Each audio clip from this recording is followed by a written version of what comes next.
Nosso convidado no Jornal da CBN é Guilherme Ditze, assessor econômico da FEComércio São Paulo, a quem desde já agradeço pela gentileza de ter atendido o nosso convite nesta manhã de Natal e desejo aqui Feliz Natal para você, Guilherme, bom dia.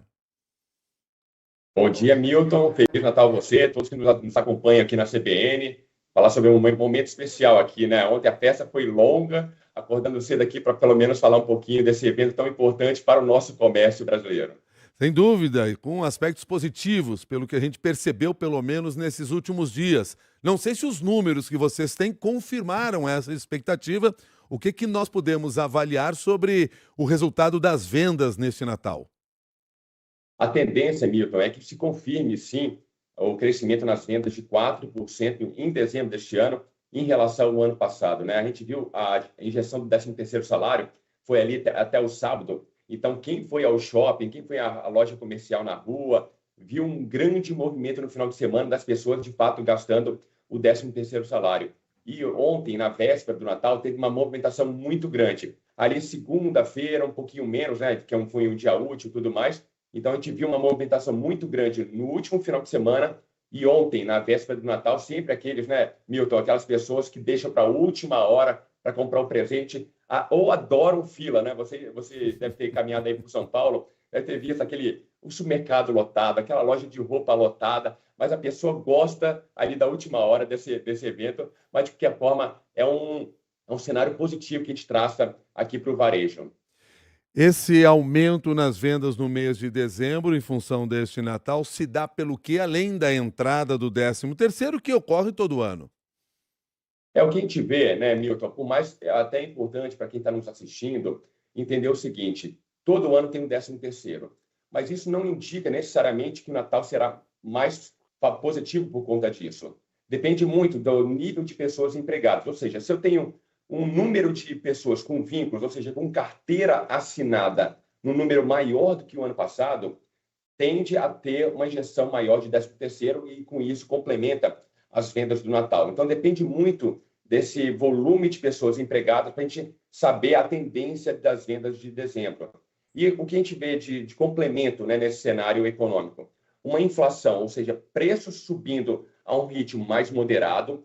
E se eu tenho um emprego forte, eu consigo recompor a minha renda acima da inflação. Com isso, eu ganho poder de compra através do emprego forte. E se eu tenho mais estabilidade, mais garantia no meu emprego, eu consigo ter um limite maior no meu cartão de crédito, eu consigo abrir um carnê na loja de eletroeletrônico e eletrodoméstico, eu consigo um crédito pessoal, eu consigo também um consignado de uma maneira mais adequada, de uma condição também mais favorável. Então, tudo isso, Milton, o 13º salário, uma inflação mais baixa, um emprego forte, o acesso ao crédito, tem traduzido no aumento de vendas, não somente em dezembro, mas ao longo desse segundo semestre aí do ano. Ou seja, é um fator conjuntural que vem favorecendo não somente o comércio, mas toda a economia brasileira.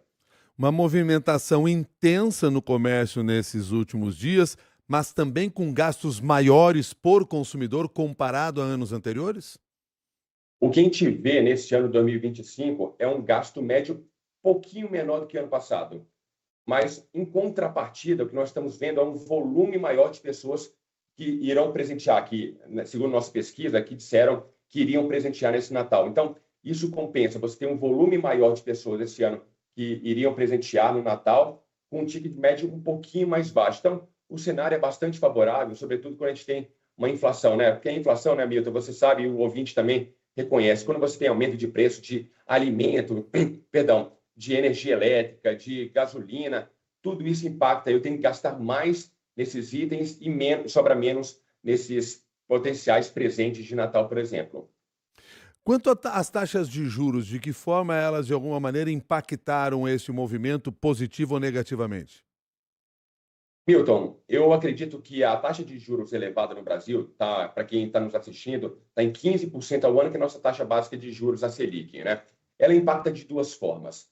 Na hora que o consumidor vai à loja, abre um carnê, paga ali no cartão de crédito em 12 vezes, ou tem um crédito pessoal, ele está pagando mais de juros. Ele vai precisar de um esforço maior, não somente para a compra do produto, mas pagar esse financiamento que ele vai fazer através da linha de crédito. Então, isso exige um esforço maior, tira um potencial de compra. Porque, por exemplo, Milton, ele poderia comprar uma geladeira um preço mais barato se os juros estivessem mais baixos, e ao mesmo tempo poderia ter espaço para comprar uma roupa, comprar um calçado, ou seja, ampliar o seu consumo.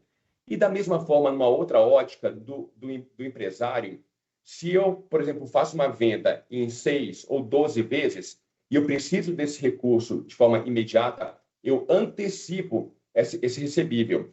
E se eu faço essa linha de crédito no banco, eu pago uns juros mais elevados. E isso diminui, né, o meu potencial de ganho, de receita aqui no meu comércio, que eu poderia estar contratando mais, eu poderia estar investindo no meu estoque, mas eu estou pagando mais de juros. Então, ele não traduz um cenário negativo para o consumo nem para as vendas, mas ele limita o crescimento tanto ali das pessoas comprando no comércio, quanto o ganho, o retorno financeiro dos varejistas. E como estamos aqui navegando nessa questão das taxas de juros, podemos já pensar no ano de 2026, que perspectivas se tem do cenário da economia, a começar pelas próprias taxas de juros?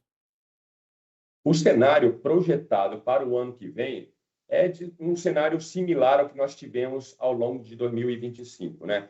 A gente diz no Brasil, né, Milton, que até o passado é incerto. A gente não sabe ano eleitoral, a gente não sabe como que vai ser a questão dos gastos públicos, de impacto na inflação, mas tudo mais constante, a gente diz que o cenário de 2026 será muito próximo do que aconteceu em 2025. A gente não vê uma pressão importante de preço, ou seja, a inflação deve permanecer mais estabilizada ali em torno de 3,5%, 4% no final do ano. A taxa de juros deve cair no segundo semestre do ano que vem. Isso vai ajudar uma recuperação da economia mais para 2027. A gente vai ter um crescimento ali em torno de 2%, muito similar ao que nós estamos tendo neste ano de 2025. Ou seja, as famílias terão ainda condições de emprego, oportunidade, de inflação mais baixa. O crédito continuará mais caro, mas de toda forma a gente vê uma economia evoluindo positivamente, Milton. Guilherme Dittes, deixa eu entender também um pouco mais sobre o comportamento do consumidor em dois aspectos. O primeiro deles, uma das questões que o próprio comércio sempre discute, é a concorrência da Black Friday em relação ao Natal. Mais um ano nós temos aí com essa suposta concorrência. O que vocês têm percebido ano após ano nessa comparação? É um movimento importante da Black Friday? De alguma maneira impede um aumento maior no Natal? Qual é o cenário que vocês enxergam nisso? Milton, muito boa pergunta e até mesmo para desmistificar um pouco, né, o conceito comum das pessoas. Por quê? Quando a gente faz a pergunta, a gente já faz essa pesquisa há um bom tempo aqui na FEComércio, uma parte muito pequena das pessoas realiza a compra da Black Friday antecipando compra de Natal. Ou seja, não são eventos concorrentes, são separados. Ou seja, a pessoa faz a compra para Black Friday e depois faz a compra para o Natal. Então, não tem essa disputa no comércio, tanto que nos últimos 10 anos houve uma diferença muito grande do mês de novembro, né? Sem interferência no mês de dezembro, que continua no topo de vendas no comércio varejista, mas você tinha ali o mês de maio, como o mês das mães, como o segundo maior mês do ano, ou janeiro em algumas situações, porque você tinha um reajuste do salário mínimo, né? Você tem um reajuste do salário mínimo em janeiro, então você impulsiona um pouco mais as vendas, mas o que a gente viu nos últimos 10 anos é o mês de novembro ganhando a segunda maior importância do comércio varejista. E, em primeiro lugar, evidentemente, dezembro. E uma outra questão que as pessoas perguntam, Milton, o comércio eletrônico também vai atingir o varejo físico? Só para vocês terem uma ideia, o que se movimenta no comércio eletrônico, ele gira em torno de 5% a 6% do total de vendas do varejo físico. Ou seja, está muito distante ainda, por mais que esteja num ritmo de crescimento muito forte. Ou seja, não, há uma competição em alguns setores, evidentemente, mas não é uma destruição, vamos dizer assim, do varejo físico. Há uma concorrência em alguns setores, mas não vemos essa possibilidade de acabar o varejo físico, de as pessoas não comprarem nas lojas. Até mesmo porque, né, Milton, as pessoas gostam de ir na rua comercial, gostam de ir na 25 de março, gostam de ir no Brás, gostam de ir no shopping center, que virou um centro gastronômico de entretenimento, gasta ali no comércio varejista. Então, não há disputa nem com a Black Friday, nem com o comércio eletrônico. Aliás, esse era o segundo cenário que eu queria exatamente abordar com você sobre essa relação do online e do offline, ou da loja física e da venda digital. O próprio movimento que se vê nas lojas nesses últimos tempos deixa muito claro isso, de que o consumidor continua indo às lojas. E também o próprio movimento do varejo, que tem sabido se dividir, seja criando as suas plataformas digitais, seja ampliando o número de lojas. Isso, aliás, eu não sei como se tem aí de cenário, se a FEComércio tem esses dados, se tem aumentado o número de lojas no varejo. Tem sim, Milton, tem aumentado o número de lojas no varejo físico, tem aumentado as contratações, ou seja, segue em forte expansão o varejo físico. E como você bem coloca, né, as pessoas estão ali, a gente está aqui na Faria Lima com a Rebouça, a gente vai almoçar num shopping aqui ao lado, então depois de almoçar a gente passa numa farmácia, a gente passa no supermercado, acaba comprando, a circulação que a gente tem ao longo do dia, isso possibilita, né, esse potencial, vamos dizer assim, de compra no varejo físico. Além disso, né, você sabe, como consumidor, em São Paulo é diferente, né, porque você tem esse imediatismo, você consegue, né, assim, no varejo online, receber talvez em 2 horas, até mesmo no mesmo dia. Mas em outras regiões do país, você demora um dia útil, 2 dias úteis. Então, o varejo físico ele se torna um atrativo porque você vai lá no estabelecimento, vê o produto e compra na hora, leva para casa. Então, você tem várias facilidades, atratividades do varejo físico que torna esse diferencial dessa potencialidade de consumo nas lojas físicas. Então, o perfil do consumidor, até mesmo quando a gente olha, Milton, as pesquisas de intenção de compra para o Natal, os hábitos são muito similares. Em primeiro lugar, sempre vestuário e calçados. Em segundo lugar, farmácias e perfumarias. Em terceiro, eletrodomésticos e eletrônicos. Ou seja, mais de 10 anos que a gente pesquisa isso, os hábitos são muito similares. Muda uma outra coisa aqui do varejo físico para o online, mas, no geral, na média, você não vê grandes discrepâncias aí do perfil do consumo. Guilherme Dietze, muito obrigado pela sua gentileza de trazer essas informações aqui para os ouvintes da CBN nesta manhã de Natal. Reforço aqui meu desejo de Feliz Natal para você e toda a sua família. Obrigado, Milton, a você e toda a equipe da CBN. Um prazer falar com vocês, sobretudo nessa manhã de Natal aqui.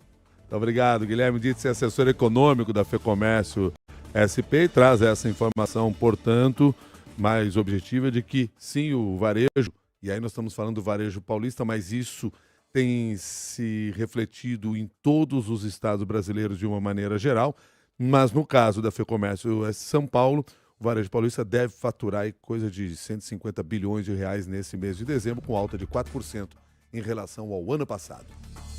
7 horas e 46 minutos.